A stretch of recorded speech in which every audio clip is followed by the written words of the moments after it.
20 years from now, they'll be speaking about the period that we're living now, of the great something. And I don't know what the something word is yet. You know when the Great Depression became to refer to the 1930s? In 1955, when it was safely behind us. We are in the middle of it today. And I suggest for those who have the leisure to read the newspapers of the 1930s. You'll find the headlines of today. We're in full denial. Anyway, that's the worst of times. And we're still in denial about it. It's also the best of times. I looked at 5,000 years of written history on money systems. And the sad conclusion is that there has never been preventive change in the monetary domain. One needs to wait until the previous system has died, that it has lost completely credibility, and then one builds up something new. I find it very sad because for the last 15 years I've been trying to avoid the situation we're in and have completely miserably failed. Nothing moves. We have not learned anything over 5,000 years. So now we're in the middle of it. But I think there are opportunities. It is a good of times. Well, first of all, how many of you have actually ever had a course of economics? Wow! I have an enlightened economic audience here. Well, let's ask a couple of questions that you probably haven't heard of. Who creates money? Okay. How many of you think it is the government? It used to be, say, 5 years ago, that I had 70% of the people saying yes. We've learned something in the last 3-4 years. That the governments are against the wall and they can't create money. Well, who believes it's the central bank, the European Central Bank? Okay. And who believes it's someone else? Good, good. Does someone else have it? Normally, it's not the central bank. They only do that when nobody else does it. Which they're trying to do now, at least in the US on large scale. The other illusion is that we Europeans can kind of isolate ourselves from what's happening in the world. I have a strong feeling that even the people who manage central banks have not adjusted to the idea we're in floating exchanges. When Americans pump trillions of dollars in the economy, it ends up, say, in the Russian mafia who buys up real estate in the south of France. So the Banque de France has nothing to do about that, and the European Central Bank has nothing to do about that. It's a complete illusion that we can kind of, within the current system, isolate ourselves from that stuff. And we still kind of play to the games as if we are. Anyway, now, how is money created? Is it printing presses? That's the expression, right? Anybody believes that? Good. Is it debt with banks? Yes, yes. Anybody believes anything else? Okay. Anyway, every euro you have seen, every dollar you have seen, every yen you have seen is someone's debt. It can be government debt, it can be corporate debt, it can be private debt, but it is debt. If the entire world tried to reimburse their debt, and if you read the newspapers that they're always talking, assessing whether you're going to reimburse the debt, it is impossible mathematically. Mathematically. Why? When the debt is created, the interest is not created. So if everybody reimbursed their debt, nobody would be able to pay the interest. Okay? So everybody goes bankrupt. So we are in a very strange system. Now, is there somewhere a law that says that if you use something else than euros, you're going to prison? Okay? How is it that we only use one currency? And in the old days, every country had one currency.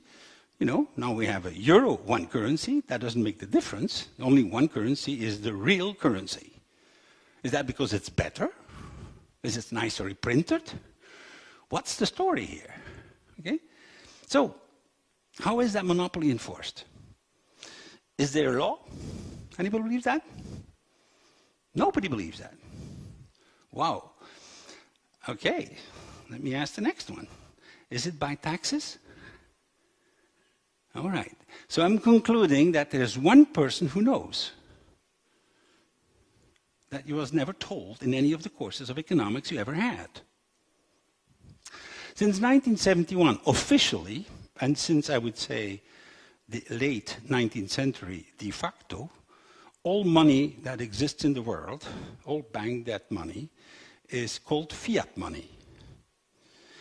Say it in Latin to make sure you don't understand.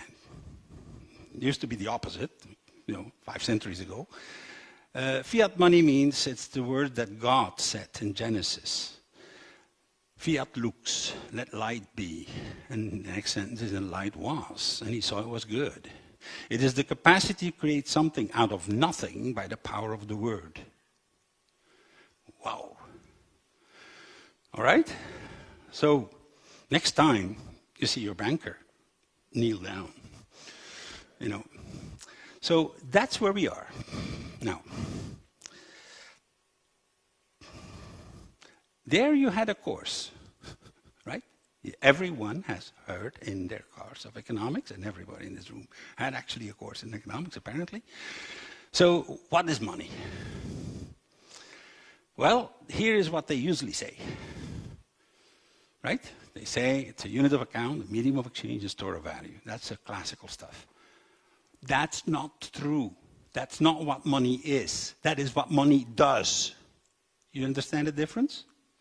If we didn't have a word for saying transport, and we only had horses, would anybody ever have thought about a bicycle or a car?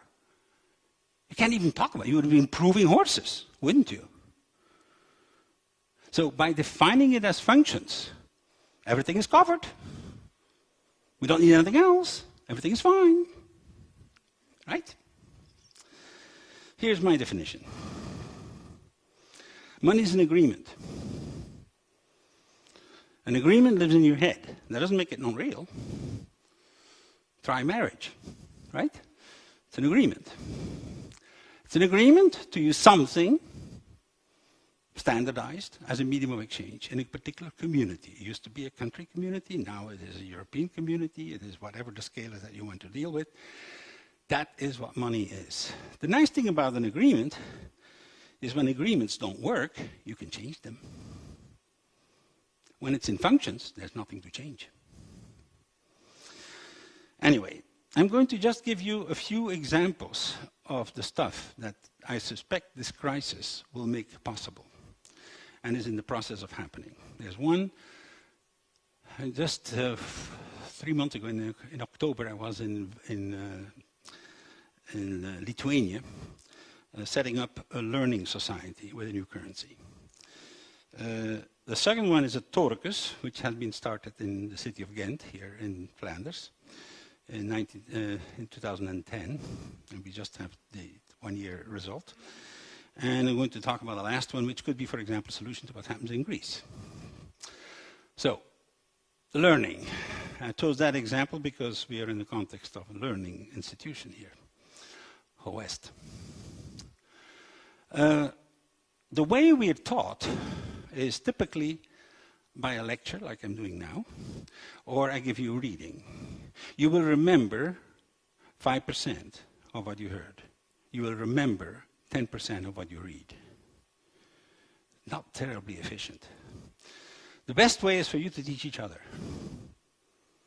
Okay? So how about putting that in action? Now, Lithuania is a small country, It's about 2 times the size of Belgium. And it has about 1/3 of the population of Belgium. It has 2 claims to fame.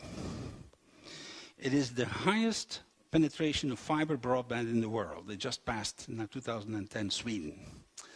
And the second thing, they have 120% penetration of mobile phones. Even the babies apparently must have them. No, it's actually SIM cards, okay? But very, very well connected society infrastructure-wise. And the objective is that every Lithuanian becomes at least trilingual by 2014. And the whole agenda is intergenerational learning. Here's how it works. We set up a Lithuanian Learning Foundation. That Lithuanian foundation issues a currency called Doras. And the Doras go to end users. And the end user has a dream. The dream, for example, of one of the youngsters that was in my audience there, was a 17-year-old. He wanted to learn Buddhism actually Vipassana Buddhism in Burma, in the mountains in Burma. Well, good. And he speaks English fluently. So we bargained and we basically said, all right, for $3,000, the foundation will realize his dream. And how does he realize his dream? By doing a number of things. He teaches other people what he knows. And both the people that teach and the people who learn both get Doras to realize their own dreams. There was a girl who wanted to spend a weekend with her hero. It's a Nobel Prize of Physics. Well, we'll arrange that to happen. We have a group that wants to learn sailing to go at a quality level to go around the world. Well, we can do that. Now, the non-profits play a role in that because they are organizing that just like businesses organize the conventional economy. So, Dora is a learning currency. It is a mobile phone unit. The teenagers train the entire adult population how to use the internet more efficiently. Both the users, the youngsters and the older ones, get their Doras. If you don't have a dream anymore, no problems. You can give it to someone who will. You know, you can have gifts. There is an online national archive. That's one of my favorites. Children in primary school interviewing people who are over 75 with the one question: what is it that you learned in your life that's useful for my time? And if you do a simply audio tape, then you have 50 Doras. If you do a multimedia product, you have 200 Doras. And every year we do have a competition for the 10 best contributions. And we have 1,000 Doras. All right? What does that cost to the government? Electronic bits. Okay? Anyway, second example, Ghent. The poorest community of all of Flanders. Majority Turkish language. 20 different languages spoken. The highest density of population in the area. So we asked for their dream.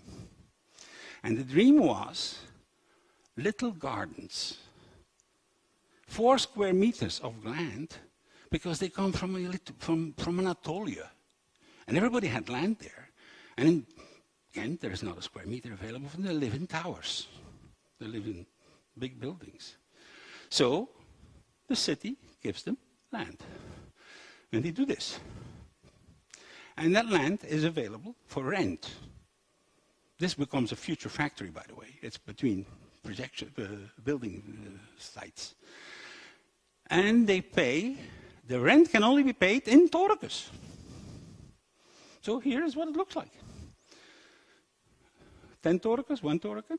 And with that, you can buy stuff, not only rent your little garden, but also buy fresh vegetables, buy low-energy lamps and stuff like that in the shops. And you create a whole economy, a local economy that doesn't exist otherwise. How do you earn these Toricus? By doing, first of all, cleaning up the neighborhood and keeping it clean.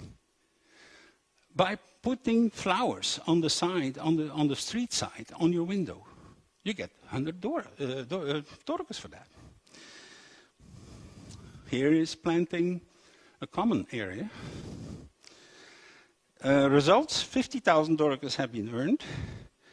8,000 have been used for rent, and the other have been mostly used for groceries and transport. And movies are popular too. Now, we need more than one currency. That's the consequence of having a single rail to deal with issues. But we need to get out of the box.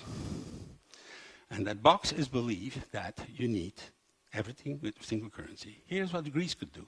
Why does Greece not stay in the euro for everything that's international?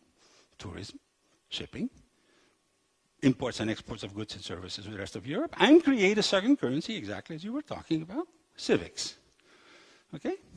A civic is issued by the government. Okay? And it gives it value by requiring a contribution in it, just like they do for the euro. The result? Here's what we do today. You have a cooperative economy that is starving to death. It's only funded through non-profit organizations and some subsidies. Here's the alternative. You still have a competitive economy, you create a cooperative economy. You still pay your taxes on the competitive activities. But the government also asks, the city government asks for civics. And who creates the civics? The city. That's simple. You solve your problem. You can solve, instead of actually starving everybody to death, which was happening in Greece, this is a systemic solution. Conclusion. That's not new. Second reason, we are in systemic failure, slow motion, as we speak. The next one, after the euro crisis, is going to be this. The interesting part of this is not the artistic value, it's the origin. Third reason, we are dealing with value shifts. All patriarchal societies have always done what we do today, impose a single currency with interest rates. And that has created the industrial age. Without it, it wouldn't have happened. However, it also is the boom and bust cycle. It concentrates wealth, and it's incompatible with community. Every matrifocal society has a dual currency system. You have the same kind of patriarchal currency for long distance trade, people you don't know, but they have a second currency they use in your own community. And that is created by the people themselves. We have had this for more than 1,000 years, actually 1,600 years, in Egypt. The secret for the Egyptian economy was there. We had it in the Central Middle Ages. When our cathedrals were built, they were funded with this dual currency system. And they were honoring a woman or lady. And the final reason, the solution, the classical solution in the situation we're in now is getting ready for war. That is how we have ever done it so far. I think it is time to get out of that particular railroad track.